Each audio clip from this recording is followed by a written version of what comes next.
We are from grade 4 section B. Today we are going to present a short quiz activity. Let's get started.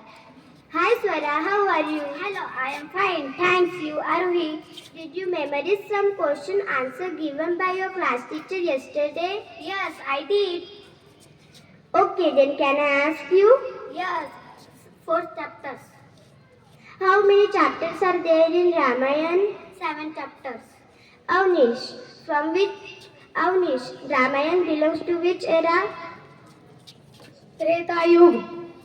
What was the Valmiki childhood name? Ratnakar.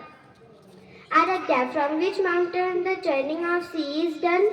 Churning means? Churning means Manthan, Samudra Manthan. Yes, Mandaranchan mountain.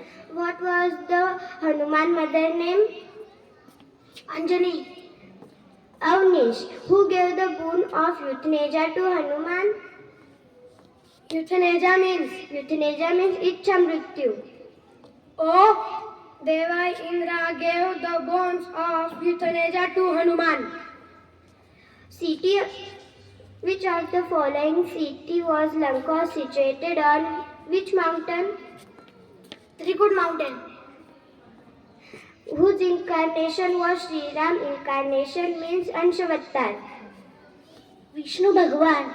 Thank you all of you. I would like to thank respected Principal Ma'am to giving his discharge. Thanks. Have a nice day ahead.